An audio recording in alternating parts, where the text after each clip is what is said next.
اور یہی وجہ ہے کہ جب آدمی اس دنیا میں انسان اللہ رب العالمین کی تسبیح بیان کرتا ہے اور اس نے اللہ کو دیکھا نہیں ہوتا، تو پھر اللہ فرشتوں کے گروہوں میں بیٹھ کر اس آدمی کی اسی طرح سے اس کی بھی تعریف کرتا ہے، جس طرح اس طرح اللہ کے نبی صلی اللہ علیہ وسلم نے فرمایا کہ اللہ فرماتے ہیں کہ جس طرح اگر تم مجھے اکیلے میں یاد کرو تو میں تمہیں اکیلے میں یاد کرتا ہوں۔ تو میرا خیال ہے کہ یہ ایک آزمائش فتنوں بھرے اس دنیا میں بھیج کر پھر یہاں سے ان لوگوں کو نکالنا جس کا کہ تذکرہ آخر میں جا کے آگے آئے گا، اور وہاں پر ہم اس کی تھوڑی سی وضاحت بھی ضرور کریں گے۔ وَعَلَّمَ آدَمَ الْأَسْمَاءَ، اور سکھائے آدم کو الاسماء نام، کلہا سارے کے سارے، ثم عرضہم پھر اس نے پیش کیے، ہم ان پر، علی الملائکۃ ان چیزوں کو، علی الملائکۃ فرشتوں پر، یعنی جن چیزوں کے نام اللہ نے سکھائے وہ چیزیں اللہ نے فرشتوں کے سامنے پیش کی۔ اچھا، کچھ یہاں پر بھی اختلاف ہمارے ہاں مفسرین کی بہت ساری تفاسیر ہیں، لیکن یہی میری بات ہے کہ ہم ان چھوٹی چھوٹی سی چیزوں کے اوپر بہت زیادہ اختلاف لے کر ان عوامی مسائل کے اوپر عوامی حلقوں میں بات نہ کریں۔ تو اللہ رب العالمین کی اب وہ جو بھی انداز ہوگا کہ وہ چیزیں پیش کر دی جائیں یا وہ چیزیں دکھا دی جائیں یا جو بھی، تو یہ اللہ حکم الحاکمین کی قدرت ہے۔ تو اللہ نے وہ چیزیں، ان چیزوں کو پیش کیا فرشتوں پر۔ فقال انبئونی، پس کہا انبئونی، مجھے خبر دو، مجھے بتاؤ، باسماء ہؤلاء، ان چیزوں کے نام، ان کنتم صادقین، ان اگر، کنتم تم ہو، صادقین سچے، اگر تو تم سچے ہو، تم سمجھتے ہو کہ یہ آدم، یہ اللہ بیس بنا رہے تھے، یعنی اللہ نے جب ان سے کہا کہ تمہیں اگر ان چیزوں کے نام پتہ ہیں تو تم مجھے بتا دو، تو اس سے ایک چیز سمجھ آتی ہے کہ اللہ حکم الحاکمین فرشتوں کے سامنے اس بات کو پیش کرنے کا مقصد یہ تھا کہ جس کو میں اس دنیا میں بھیج رہا ہوں اس کو میں نے تم سے زیادہ علم عطا کیا ہے، ٹھیک۔ قالو، انہوں نے کہا، سبحانک، تو پاک ہے، لا علم لنا، لا علم، نہیں ہے کوئی علم، لنا ہمارے لیے، الا مگر، ما علمتنا، جو تو نے ہمیں سکھایا ہے، انک، بے شک تو، انت العلیم الحکیم، تو ہی علم والا ہے، جاننے والا ہے، حکیم، حکمت والا ہے۔ تو پاک ہے، تیری بات بالکل درست تھی، ہم سے غلطی ہو گئی، ہم گناہ کر بیٹھے، غلطی کر بیٹھے، گناہ تو خیر فرشتوں سے سرزد نہیں ہوتا، اللہ رب العالمین نے فرمایا وہ معصوم ہے، لیکن یہاں پر پھر انہوں نے اپنی بات سے پیچھے ہٹے اور انہوں نے کہا کہ نہیں اللہ تو پاک ہے، تو بالکل درست فرما رہا تھا، تو زیادہ جاننے والا ہے۔ قال، اس نے کہا، یا آدم، اے آدم، اب اللہ رب العالمین آدم کی فضیلت فرشتوں کے سامنے رکھنے لگے اور اس کی بنیادی وجہ کیا ہے؟ علم۔ یا آدم، اے آدم، انبئہم، تو خبر دے ان کو، باسمائہم، ان چیزوں کے ناموں کی، ان کے ناموں کی تو خبر دے ان کو۔ فلما انبأہم، پس جب اس نے ان کو خبر دی، باسمائہم، ان کے ناموں کی، کن کے ناموں کی؟ ان چیزوں کے ناموں کی۔ قال، اس نے کہا، علم، کیا نہیں، اقل، میں نے کہا، لکم، تمہیں، انی، بے شک میں، اعلم، زیادہ جاننے والا ہوں، غیب السماوات والارض، آسمانوں اور زمین کے غیب کو۔ تو اللہ رب العالمین نے کہا کہ میں جاننے والا ہوں آسمانوں اور زمین کے غیب کو، اور یہ بات یہاں پر اللہ نے تقریباً، اگر آپ لوگ اس کو غور سے دیکھیں تو ابھی تک ہم نے پڑھا تو یہاں پر اللہ اپنے علم، اپنے جاننے کے اوپر اس قدر فرشتوں کے سامنے اس کو بار بار دہرا رہے ہیں کہ گویا کہ یہ اللہ کی بہت بڑی خصوصیت ہے،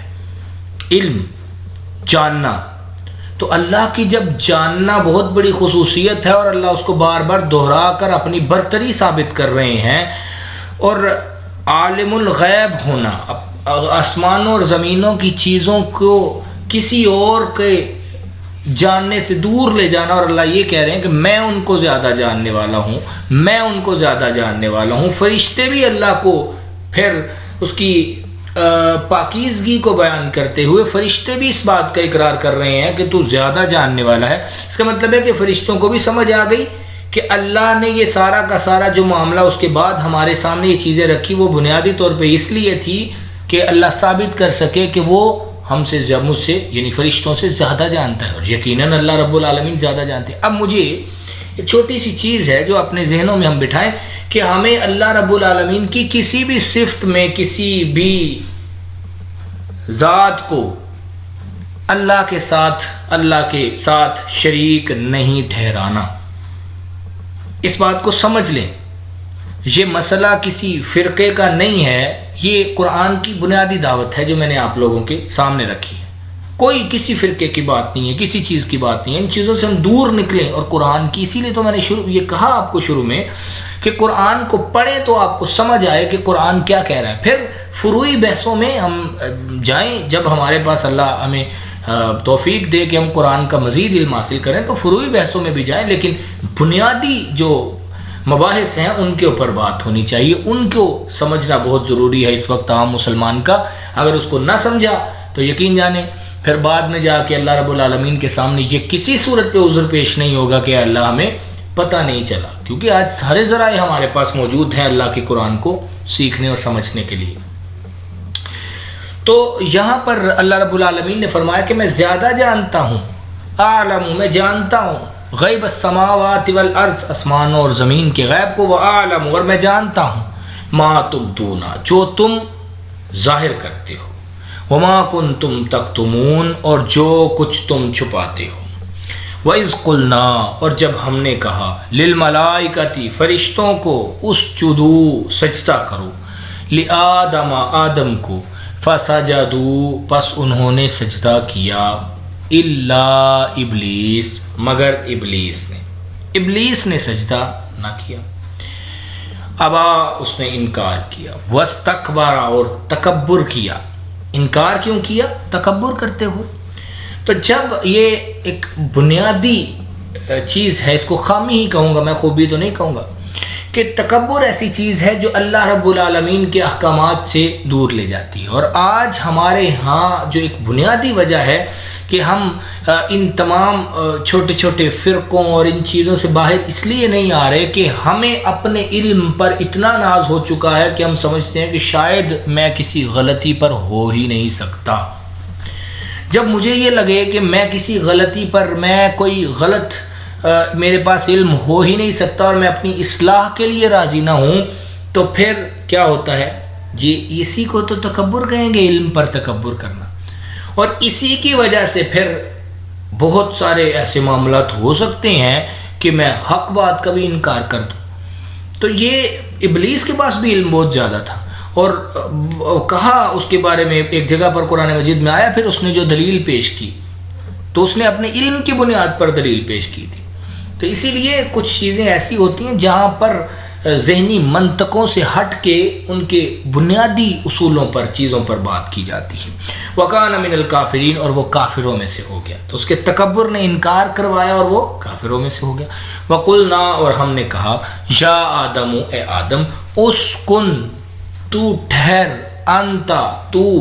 وزوجک الجنہ، اور تیری بیوی، وزوجک، اور تیری زوجہ بیوی، الجنت، جنت میں، وکلا، اور تم دونوں کھاؤ، منہا، اس سے، رغدن، ہمیشہ، حیث شئتما، جہاں کہیں تم چاہو، تم جی بھر کے جہاں کہیں سے تمہارا دل کرے تم دونوں یہاں سے کھاؤ، فراغت کے ساتھ، کھل کے، ولا تقربا، اور نہ تم دونوں قریب جاؤ، ہذہ الشجرہ، اس درخت کے، فتکونا من الظالمین، پس تم دونوں ہو جاؤ گے ظالموں میں سے۔ اب یہاں پر بھی ہمارے ہاں خواہ ایک ایسی بحث کا طوفان کھڑا ہو جاتا ہے، جی درخت وہ کون سا تھا؟ بھائی درخت کون سا تھا اس بات کو چھوڑیں، اس بات کو سمجھیں کہ اللہ رب العالمین کے احکامات کو نہ ماننے پر ظالموں میں شمار کر دیا جاتا ہے، یہ چیز سمجھنے والی ہے۔ ہاں احادیث یا مختلف مفسرین اپنے اپنے طور پر بات کرتے ہیں، وہ یقیناً ان کی بات اپنی جگہ پر مسترد ہوگی، بات ٹھیک ہے، لیکن میں اس وقت جو مخاطب ہوں، میں مفسرین، بڑے بڑے جو ہمارے علماء ان سے مخاطب نہیں، میں اپنی عام عوام سے مخاطب ہوں، وہ لوگ جو ان چھوٹی چھوٹی علمی منطقی فلسفیانہ بحثوں میں نہیں پڑھنا چاہتے، تو ان سے بات کہ وہ اس بات کو سمجھیں کہ اللہ رب العالمین کے حکم کو نہ ماننا انسان کا انجام کیا ہوتا ہے کہ وہ ظالموں میں سے ہو جاتا ہے۔ اور اللہ کے نبی صلی اللہ علیہ وسلم نے فرمایا کہ ظلم ایسی چیز ہے جو قیامت کے اندھیروں میں سے اندھیرا ہے۔ الظلم ظلمات، ظلم جو ہے وہ کیا ہے؟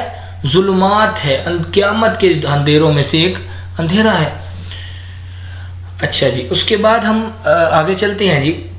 تو فرمایا کہ تم دونوں ظالموں میں سے ہو جاؤ گے، فَأَزَلَّهُمَا، پس ان کو پھسلا دیا، بھٹکا دیا، کس نے جی؟ الشیطان، شیطان نے، انہا، اس سے، فَأَخْرَجَهُمَا، پس ان دونوں کو نکلوایا، مما، اس سے، کانا فیہ، جس میں وہ دونوں تھے۔ تو شیطان نے جب بھٹکایا ان کو تو اس میں سے وہ ان کو اللہ رب العالمین نے نکال دیا، اور فرمایا وَقُلْنَا، اور ہم نے کہا اِهْبِطُوا، تم اتر جاؤ، بعضکم، تمہارا بعض، لبعض، بعض کا، عدو، دشمن ہوگا، وَلَكُمْ، اور تمہارے لیے، فی الارض، زمین میں، مستقر، ٹھکانہ ہوگا، وَمَتَاعٌ إِلَىٰ حِینٍ، وَمَتَاعٌ، اور فائدہ ہوگا، إِلَىٰ حِین، ایک مقرر مدت تک، تھوڑی مدت تک۔ تو تمہارا زمین پر ٹھکانہ ہے، اس کا مطلب ہے کہ اب تم جنت میں نہیں رہ رہے، لیکن زمین پر جب تم جاؤ گے تو وہاں پر جو تمہیں تھوڑا بہت فائدہ بھی ملے گا ایک مقرر مدت تک، لیکن یہاں پر اللہ نے ساتھ یہ بھی سمجھا دیا کہ وہاں پر بھی تم نے ہمیشہ نہیں رہنا۔ فَتَلَقَّىٰ، پس سیکھے آدم نے، من ربہ، اپنے رب سے، کلمات، کلمات، فتاب علیہ، پس اس نے رجوع کیا اس کی طرف، توبہ کی اس کی طرف، انہو، بے شک وہ، هو التواب الرحیم، وہی توبہ قبول کرنے والا، الرحیم، رحم کرنے والا ہے۔ قلنا، ہم نے کہا، اہبطوا، تم اترو، منہا، اس سے، جمیعاً، سب، تم یہاں سے اتر جاؤ، فَإِمَّا يَأْتِيَنَّكُمْ، پس جب آئے تمہارے پاس، منی، میری طرف سے، ہدن، کوئی ہدایت، فَمَن تَبِعَ هُدَایَا، پس جس نے پیروی کی میری ہدایت کی، فلا خوف، پس نہیں ہوگا کوئی خوف، علیہم، اس پر یا ان پر، ولا ہم یحزنون، اور نہ وہ غمگین ہوں گے۔ اب یہاں ایک بات سمجھیے گا، اللہ رب العالمین نے، بڑا اہم مسئلہ ہے، اس کو میں نے چاہا کہ اس کو مختصراً بیان کر دوں، کہ اللہ رب العالمین نے یہاں پر پہلے بھی فرمایا کہ تم اس زمین پر اتر جاؤ، یہاں سے، اس جنت سے چلے جاؤ، پھر اس کے بعد فرمایا آدم نے معافی مانگی، اور پھر فرمایا کہ تم اتر جاؤ، یعنی دو مرتبہ اللہ نے اہبطوا کا لفظ استعمال کیا۔ پہلے اہبطوا میں اللہ نے نکالا، وہ سزا تھی، پھر آدم نے معافی مانگ لی، اور اللہ نے وہ معافی، یقیناً انہ هو التواب الرحیم، اس نے توبہ قبول کر لی، رحم کر دیا۔ اس کے بعد اللہ رب العالمین نے جب دوبارہ فرمایا کہ ٹھیک ہے تم اتر جاؤ اس زمین سے، تو یعنی آدم علیہ السلام کی توبہ کو قبول کر لیا گیا۔ تو اس کے بعد آدم علیہ السلام، جو کہ ہمارے ہاں عیسائیوں کا بہت اہم نظریہ ہے کہ حضرت آدم علیہ السلام سے جو گناہ سرزد ہوا تھا، اسی کا کفارہ دینے کے لیے حضرت عیسیٰ علیہ السلام کو اللہ نے بھیجا تھا، اور پھر ان کو سولی پر نعوذ باللہ لٹکا کر پھر اللہ نے اس کا کفارہ جو ہے وہ ادا کروایا تھا، تاکہ آنے والی جو نسل انسانی ہے وہ معاف، ان کے اس گناہ کی معافی ختم ہو جائے۔ تو یاد رکھیے اللہ نے گناہ معاف کر دیا تھا حضرت آدم علیہ السلام کی چھوٹی سی غلطی، اور غلطی ہی صرف معاف نہیں کی تھی بلکہ نبوت بھی دی تھی۔ تو اس کے بعد اللہ رب العالمین نے دوبارہ جب کہا کہ یہاں سے اتر جاؤ، اس کا مطلب یہ تھا کہ اب یہ ساری کی ساری بنی آدم سے اللہ رب العالمین مخاطب ہے، کہ فرمایا کہ یہاں سے اتر جاؤ، اور جس نے، اب میرٹ کیا ہوگا؟ میرٹ یہ نہیں ہوگا کون کس کا بیٹا ہے، کون کس کا باپ ہے، کون کس کا چچا ہے، کون کس کا فلاں ہے۔ میرٹ یہ ہوگا کہ فمن تبع ہدایا، جس نے میری ہدایت کی، یعنی میری جو رہنمائی ہے اس کی پیروی کی، جو ہم نے اپنی طرف سے، اور اس رہنمائی کے بارے میں فرمایا نا، الف لام میم ذالک الکتاب لا ریب فیہ ھدی للمتقین، ہدایت ہے متقین، اسی ہدایت کو یہاں پر میں بیان کروں کہ اللہ رب العالمین نے فرمایا کہ میری ہدایت جب آئے گی اور جس نے اس ہدایت کو مان لیا تو کیا ہوگا؟ فلا خوف، اس پر کوئی خوف نہیں ہوگا، ولا ہم یحزنون، نہ وہ غمگین ہوں گے۔ اب یہ خوف اور غم یہ دونوں مختلف الفاظ بھی مختلف ہیں، اصطلاحات بھی مختلف ہیں۔ یاد رکھیں غم جو ہے وہ انسان کو اس کے ماضی پر ہوتا ہے، یعنی انسان سے، میرے سے، آپ سے، کسی بھی انسان سے کوئی غلطی سرزد ہو گئی، پریشانی، تو اس کو ایک غم سا لگا رہتا ہے کہ یار یہ مجھ سے کیوں ہو گیا۔ اور خوف جو ہے یہ ڈر کو کہتے ہیں، خوف ڈر کو کہتے ہیں۔ تو یہ ڈر جو ہے وہ انسان کو اپنے آنے والی چیزوں پہ لگا رہتا ہے کہ بھائی کہیں ایسا نہ ہو جائے، کہیں ایسا نہ ہو جائے۔ تو جب ان دونوں چیزوں سے اللہ رب العالمین نکال لیتے ہیں تو یہ انسان پر پھر ایک امن کی صورت جو ہے وہ بن جاتی ہے۔ تو یہ مومنین کو اللہ یہ سہولت دے گا قیامت کے دن کہ جب وہ ان کو پیش، پھر وہ سہولت سے کھڑے ہوں گے، غم بھی نہیں ہوگا، خوف بھی نہیں ہوگا، نہ ان کو یہ ہوگا ہم سے پیچھے کوئی غلطیاں ہوئی ہیں تو ہمارا پتہ نہیں، اور نہ پھر ان کو سوچ کر ان کو غم ہوگا، اور نہ ان کو سوچ کر ان کے انجام کا سوچ کر ان کو کوئی خوف ہوگا، ڈر ہوگا۔ والذین، اور وہ لوگ کفروا جنہوں نے کفر کیا، وکذبوا اور انہوں نے جھٹلایا، بآیاتنا ہماری آیات کو، اولئک اصحاب النار، وہی لوگ صاحب نار ہیں، یعنی آگ والے ہیں، ہم وہ فیہا اس میں خالدون، ہمیشہ رہنے والے۔ تو یہ آج ہم نے رکوع نمبر 4 پڑھا، الحمدللہ اللہ رب العالمین نے توفیق دی۔ تو اس میں جو آج کے سبق میں ہم نے چیزیں پڑھی اس کے اہم نکات کچھ یوں ہیں کہ ہم نے یہاں پر تخلیق آدم، حضرت آدم علیہ السلام کی تخلیق کا اور اس دنیا کی جو ابتدا ہے جس سے ہوئی ان کا واقعہ پڑھا۔ پھر اس کے بعد آدم علیہ السلام کے پھر جنت سے نکلنے کا واقعہ پڑھا، اور ایک جو اس پورے کے پورے واقعے میں جو اس کے تناظر میں اللہ رب العالمین نے چیز بیان کی ہے وہ ہے جی حضرت آدم علیہ السلام کو فرشتوں پر فضیلت کس بات کی دی تھی۔ فرشتوں پر فضیلت اللہ رب العالمین نے کس کی دی تھی؟ علم کی دی تھی۔ اب سمجھیے گا کون سے علم کی؟ اللہ رب العالمین نے اس علم کی فضیلت دی تھی جو اللہ نے خود سکھایا، یعنی اگر اللہ نے یہ یا سمجھیے گا وَعَلَّمَ آدَمَ الْأَسْمَاءَ، اللہ نے حضرت آدم علیہ السلام کو نام سکھائے تھے، ٹھیک؟ تو اس کا مطلب یہ ہوا کہ جس چیز کی تعلیم اللہ رب العالمین خود دے تو اس علم کی وجہ سے بنی آدم کو فرشتوں پر فضیلت ہوگی، اس علم کی وجہ سے۔ تو ہم بہت سارے علوم حاصل کرتے ہیں، لیکن علوم کا ایک کرائٹیریا یہ رکھنا چاہیے ہمیں کہ ہم ایسے علوم جو کہ مجھے بہت اچھا لگتا ہے، امام غزالی کو اگر ہم دیکھیں تو انہوں نے کہا کہ علم جو ہے وہ، یعنی انہوں نے علوم کو 2 حصوں میں تقسیم کیا، ایک علم محمود اور ایک علم مذموم۔ انہوں نے کہا کہ علم محمود وہ سارے کے سارے علوم ہیں جو انسانوں کے فوائد کے لیے اور ان کو اچھا سمجھا جاتا ہے، اور اس میں انہوں نے فرمایا کہ قرآن، حدیث، اس طرح کے علوم، اور یہ جتنے بھی علوم ہیں یعنی اس میں خوف خدا ہونا چاہیے، خوف الہی، اللہ رب العالمین کا ڈر ہونا چاہیے۔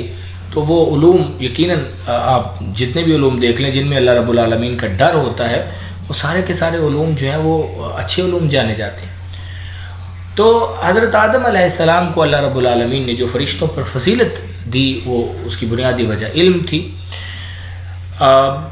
انشاءاللہ